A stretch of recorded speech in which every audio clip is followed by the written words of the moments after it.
పత్రికా సోదరులందరికీ కూడా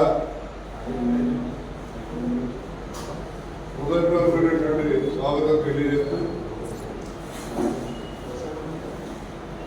ఈరోజు ముఖ్యంగా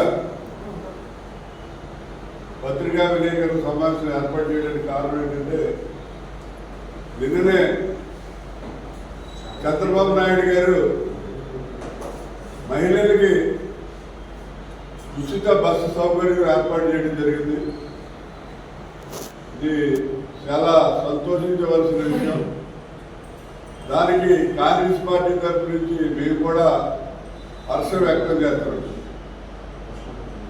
మరి ఇంతవరకు బాగానే ఉంది, కానీ ఉచిత బస్సులు ఏర్పాటు చేయడం వల్ల మరి ఏదైతే ఆటో నడుపుకునే కార్మికులు ఉన్నారో వాళ్ళు చాలా ఘోరంగా ఇబ్బందులు పడే పరిస్థితులు ఏర్పడ్డాయి. ఎందుకంటే గతంలో వైఎస్ఆర్ పార్టీ అధికారంలో ఉన్నప్పుడు ఆటో కార్మికులకి 10,000 రూపాయలు చొప్పున ఇచ్చేవారు. మరి ప్రభుత్వం, ఈ కూటమి ప్రభుత్వం వచ్చిన తర్వాత మరి 10,000 రూపాయలు ఇవ్వడం మానేశారు. ప్లస్ ఈవేళ బ్రేక్ ఇన్స్పెక్టర్ గారి యొక్క రైడింగ్స్ కానివ్వండి, అలాగే ట్రాఫిక్ పోలీసు వారి యొక్క చలానాలు కానివ్వండి, ఇవన్నీ కట్టుకోవడం, ఇవన్నీ చేయటం ఆటో కార్మికులకి చాలా ఇబ్బందిగా ఉంది. అలాగే మరి ఏదైనా ఒక వాయిదా 2 వాయిదాలు కట్టకపోతే ఫైనాన్స్ కంపెనీల వారు కూడా ఆటోలు తీసుకెళ్లి లోపల పెట్టుకుని సీజ్ చేస్తారు. అలాగే ఫిట్నెస్ సర్టిఫికెట్ కూడా చాలా ఇబ్బంది పెట్టి వాళ్ళకి ఫిట్నెస్ ఇవ్వడానికి ఫస్ట్ సారి చలానా కట్టి ఫిట్నెస్ రాకపోతే మళ్ళీ వెంటనే చలానా కట్టాలంటారు. ఆ రకంగా చాలా ఇబ్బందులు వేసేస్తారు. వాళ్ళ పిల్లలు చదివించుకోవడం కానీ బ్రతకడం కూడా చాలా ఇబ్బందికరమైనటువంటి పరిస్థితులు ఉన్నాయి. అటువంటి పరిస్థితుల్లో మరి రాష్ట్రంలో ఉన్నటువంటి ఆటో కార్మికులందరినీ కూడా ఆదుకోవాల్సిన ఆవశ్యకత ఎంతైనా ఉంది. ముఖ్యంగా మన రాజమండ్రి నగరంలో 7,000 ఆటోలు ఉన్నాయి. పొద్దునే నాకు 2 ఆటోలు తగిలారు. ఏమంటే సీతానగరం నుంచి మేము ఆటో వేసుకుని జనాలు తీసుకొచ్చేవాళ్ళు, అలాగే గోరుపంట నుంచి కూడా ఆటో మీద జనాలు తీసుకొచ్చేవాళ్ళు. ఇప్పుడు ఆటోలనే బజార్కి వస్తారు, వాళ్ళు ఎవరు ఆటో ఎక్కే పరిస్థితి లేదండి. ఆ పరిస్థితి ఏంటో మేము ఎలా కట్టాలా ఈ వాయిదాలని చాలా ఇబ్బందిగా ఉంది సార్ అని చెప్పి చెప్పడం జరిగింది. మరి ఈ ఆటో కార్మికులను ఆదుకోవాల్సిన బాధ్యత ప్రభుత్వం మీద ఉంది. ఎందుకంటే వీళ్ళు చాలా కష్టపడి ఉదయం 8కి మొదలెట్టి రాత్రి 9, 10 దాకా అలా ఆటో నడుపుకుంటే వాళ్ళకి ఫైనాన్స్ కట్టి బాకీలు కానీ ట్రాఫిక్ చలానాలు కానీ ఎన్ని పోను కనీసం 300 మిగలడమే కష్టం అవుతుంది. అటువంటి పరిస్థితుల్లో ఉన్న ఈ ఆటో కార్మికులను ఆదుకోవాల్సిన బాధ్యత ఈ ప్రభుత్వం మీద ఉంది. కాబట్టి మేము ఈ కూటమి ప్రభుత్వాన్ని డిమాండ్ చేసేది ఏంటంటే, మీరు ఒక్కో ఆటో డ్రైవర్కి, ఆటో వాళ్ళకి నెలకి మినిమం ఒక 10,000 రూపాయలు ఇచ్చినట్లయితే వాళ్ళ యొక్క సమస్యకి పరిష్కారం అవుతుంది. ఎందుకంటే వాళ్ళు పిల్ల బిడ్డలు పోషించుకోవాలన్నా, పిల్లలు చదివించుకోవాలన్నా, లేకపోతే కుటుంబ పోషణ జరగాలన్నా వాళ్ళకి ఇప్పుడున్న పరిస్థితుల్లో కనీసం మీరు ఒక 10,000 రూపాయలు నెలకు ఆర్థిక సహాయం చేస్తేనే కానీ వాళ్ళు బ్రతికే పరిస్థితి లేదు. అందువల్ల ఈ కుటుంబ ప్రభుత్వాన్ని మేము డిమాండ్ చేసేది ఏంటంటే, నెలకి 10,000 రూపాయలు ఈ ఆటో వాళ్ళకి అందరికీ కూడా ఇవ్వాలని చెప్పి డిమాండ్ చేస్తున్నాం. మేము ఈ మంత్ ఎండింగ్ వరకు చూస్తాం. నిన్న 15వ తారీఖున ఈ ఉచిత బస్సు ప్రవేశపెట్టడం జరిగింది.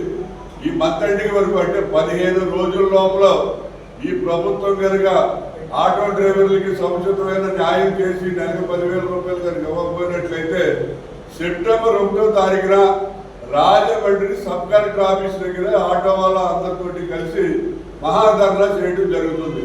కాబట్టి ఎన్డీఏ కూటమి ప్రభుత్వం వారు దీన్ని దృష్టిలో పెట్టుకుని మరి ఆటో డ్రైవర్లకి న్యాయం చేయాలని చెప్పి డిమాండ్ చేస్తారు. మరి ఈవేళ భారతదేశాన్ని నేను ఎంతో ఉద్ధరించేస్తున్నాను అది ఇదే చెప్తాడు. అంటే మనకి స్వతంత్ర దినోత్సవ వేడుకలు జరిగినాయి. స్వతంత్ర దినోత్సవం ఈ స్వతంత్ర దినోత్సవ వేడుకలో ఎవరైతే భారతదేశానికి స్వతంత్ర పోరాటం చేశారో ఆ పోరాటం చేసిన వాళ్ళందరూ కూడా పక్కన ఉన్నారు.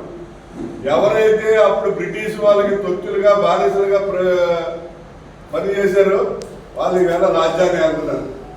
ఈవేళ నరేంద్ర మోడీ గారు మరి ఎలక్షన్ కమిషన్ కానివ్వండి, సిబిఐని కానివ్వండి, ఎన్ఫోర్స్మెంట్ డైరెక్టర్ని అతని గుప్పుట్లో పెట్టుకుని ఈవేళ దేశాన్ని సర్వనాశనం చేస్తుంది. ఆయన ఎర్రకోట మీద నుంచుని ఎర్రకోట మీద మేకపోతు గాంభీర్యంతో మాట్లాడతాడు. ఏదేదో చెప్తాడు. ఏంటి ఆడి లేపేస్తాం, పాకిస్తాన్ లేపేస్తాం, అనుభవం అయితే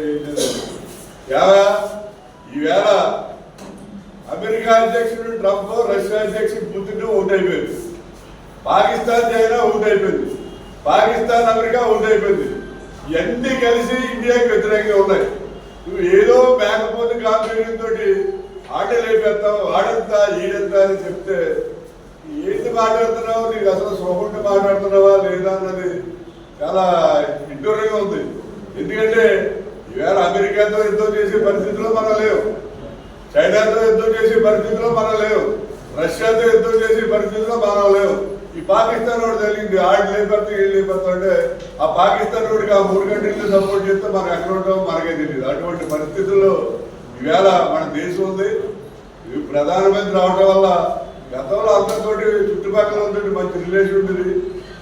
నీ వల్ల ఈవేళ నువ్వు ఎన్ని దేశాలు పర్యటించావో ఈ ప్రపంచంలో అందరికీ తెలుసు. ఎందుకంటే ఏ ప్రధానమంత్రి కూడా ఇన్ని దేశాలు పర్యటించలేదు, ఇంత డబ్బు ఖర్చు పెట్టలేదు. ఈవేళ దేశాలన్నీ కూడా పర్యటించి నువ్వు ఎంతో డబ్బు ఖర్చు పెట్టి మరి ఈవేళ దేశం అంతా కూడా సంపద అంతా కూడా విదేశాలకి పంపించే పరిస్థితి ఉంది.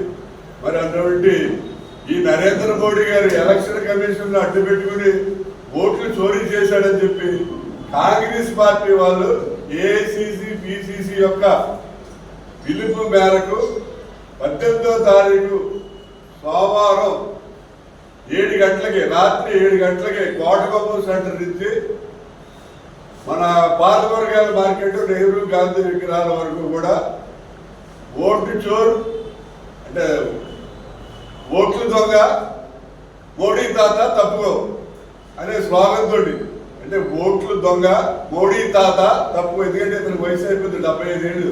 సెప్టెంబర్ తోటి అతనికి రిటైర్మెంట్, అందుకని మోడీ తాత అని పెట్టారు. మోడీ తాత తప్పుకో అని చెప్పి ఒక స్లోగన్ తోటి కొవ్వొత్తుల ప్రదర్శన ఏర్పాటు చేయడం జరిగింది. సోమవారం 18వ తారీఖు సాయంత్రం 7 గంటలకే కోటకొమ్మ సెంటర్ నుంచి పాత కూరగాయల మార్కెట్, నెహ్రూ గాంధీ బొమ్మ వరకు కూడా కాంగ్రెస్ పార్టీ ఆధ్వర్యంలో కొవ్వొత్తులు కానీ జరుగుతుంది.